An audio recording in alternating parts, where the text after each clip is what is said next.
Jabalpur collector के द्वारा शिक्षा माफियाओं पर की गई कार्रवाई के बाद जिला कलेक्टर के द्वारा कुछ स्कूलों को अपनी फीस कम करने सहित अतिरिक्त ली गई फीस को वापस करने के आदेश दिए गए हैं। तो वहीं बढ़ी हुई फीस को वापस करने के मामले को लेकर 15 दिन का समय जिला प्रशासन के द्वारा न्यायालय में अपील करने का दिया गया था, लेकिन अब कुछ स्कूलों के द्वारा ना तो अतिरिक्त ली गई फीस को वापस किया जा रहा है और न ही फीस को कम किया जा रहा है। तो वहीं अब स्कूल संचालक बच्चों को टारगेट करते हुए बच्चों के साथ अभद्र व्यवहार करने पर उतारू हो गए हैं। आज एक ऐसा ही मामला जबलपुर कलेक्टर कार्यालय में आया, जहां कुछ अभिभावक एकत्रित होकर पहुंचे और जिला कलेक्टर को अपना आवेदन सौंपते हुए अवगत करवाया कि स्टेमफील्ड इंटरनेशनल स्कूल की प्रिंसिपल के द्वारा फीस कम न करते हुए लेट फीस के साथ ही फीस जमा करने को कहा जा रहा है और जब लेट फीस के साथ अभिभावक फीस को जमा करवाएंगे तभी बच्चों का रिजल्ट दिया जाएगा। अभिभावकों ने बताया कि 300 रुपए पर हेड बच्चों से लेट फीस जमा करने की मांग की जा रही है। साथ ही अभिभावकों से कहा जा रहा है कि हम आपकी वजह से जेल गए हुए थे। वहीं हम आपको बता दें कि जिला कलेक्टर के द्वारा की गई कार्रवाई से शिक्षा माफिया सुधरने का नाम नहीं ले रहे हैं, बल्कि अब वे और भी बुलंद हौसलों के साथ प्रशासन के आदेशों की खुलेआम धज्जियां उड़ाते नजर आ रहे हैं। स्कूल प्रबंधन ये बोलता है, हम लोगों ने उस दिन पीटीएम में स्कूल गए तो उनने ये कहा कि हम आपको बिना फीस का रिजल्ट नहीं दिखाएंगे। फिर हम लोग प्रिंसिपल मैम से मिलने के लिए बोले, पहले तो वो लोग मना कर रहे थे मिलने से, फिर जैसे तैसे मिलने दिया तो मोबाइल बाहर रखवाया पहले। उसके बाद प्रिंसिपल रूम में हम लोग गए तो वो बिल्कुल फीस कम करने को तो तैयार नहीं है। बोल रही थी हम न्यू स्ट्रक्चर से ही फीस लेंगे और आपको रिजल्ट नहीं दिखाया जाएगा जब तक आप फीस पे नहीं करेंगे।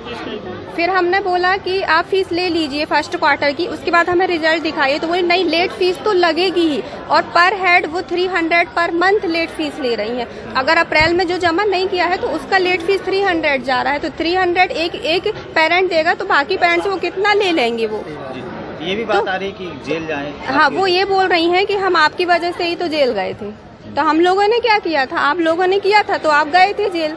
उसके बाद फिर बहुत देर तक हम लोग की बहस होती रही, खूब बोला, उनको खूब कोशिश किया कि आप प्लीज लेट फीस मत लीजिए, हम लोग फीस देने को तैयार हैं, फर्स्ट क्वार्टर ले लीजिए, सेकंड क्वार्टर। लेकिन वो बस लेट फीस की बात उन पे अड़ी थी कि हम लेट फीस तो लेके रहेंगे। बच्चों को किस तरह से टारगेट कर रहा है? बच्चों के साथ अभद्र व्यवहार किया जा रहा है। वो बच्चों के नाम लिख रही थी कि किनके पेरेंट्स प्रिंसिपल रूम में गए हैं डायरी में। फिर उसके बाद कल वो एक लड़की से पूछ रही थी कि आपके मम्मी पापा का क्या नाम है, लिख रही थी। प्रबंधन का आदेश है शासन का कि आपको फीस कम करनी है, मगर हमारे जो मैं एकता मार्केट गौर सेंट्रल ऑफिसर्स कॉलेज से हमारे बच्चे पढ़ते हैं वहाँ से हम लोग ने काफ़ी पेरेंट्स 30-40 पेरेंट्स, जो प्रॉब्लम है कुछ लोग आते हैं पीछे, कुछ लोग नहीं आते हैं, मगर प्रॉब्लम तो सबको है ना। कुछ लोग अपने रोजमर्रा कार्यक्रम निपटाते हैं, काम में नहीं निकल पाते, मगर समस्या सबको है। तो उसको देखते हुए हमने कलेक्टर साहब से मिले, कलेक्टर साहब को लिखित में आवेदन भी दिया है, 2 बार दे चुके हैं, तीसरी बार फिर आए हम लोग कि हम मांग कर रहे हैं कि जो आपने आदेश दिए हैं उसका पूर्ण रूप से पालन किया जाए।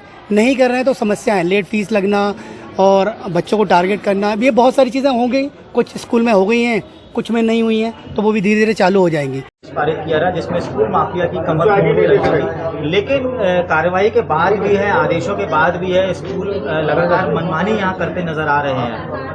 हाँ, हमने स्कूल को आदेश दे दिए हैं। 11 स्कूलों पर जिन पर कार्रवाई हुई थी उनकी शुल्क भी निर्धारित हो गई है और आदेश भी सबको तामील करा दिया गया है। हम अभी स्कूलों से पता भी कर रहे हैं, बहुत से स्कूलों ने अभी निर्धारित शुल्क के हिसाब से शुल्क नहीं ले रहे हैं, इसके लिए हम उनसे बात भी कर रहे हैं और उनसे लिखित ले रहे हैं। स्टेमफील्ड स्कूल के बारे में आज हमें आपके सामने ही शिकायतें प्राप्त हुई हैं। स्टेमफील्ड स्कूल से अभी बात कराई गई जांच अधिकारी के माध्यम से, तो उन्होंने ये बताया कि हम अपील में गए हैं और हाई कोर्ट में राज्य स्तरीय समिति के समक्ष अपील लगाई है उनने, और हाई कोर्ट में भी उनने केस लगाया हुआ है। तो हमने बोला है कि वैसा वो एक आवेदन दे दें, उसके हिसाब से बात फिर हम कलेक्टर साहब से मिल के जो कानूनी कार्रवाई है वो करेंगे। बच्चों को टारगेट भी करने की यहाँ हाँ, ये बात भी आई है, पर ये पूर्णतः गलत है। किसी भी बच्चे को किसी भी स्थिति में टारगेट किया जाना उचित नहीं है, और अगर कोई ऐसा करेगा तो फिर वो उस बात के लिए मतलब दंड का भागी होगा।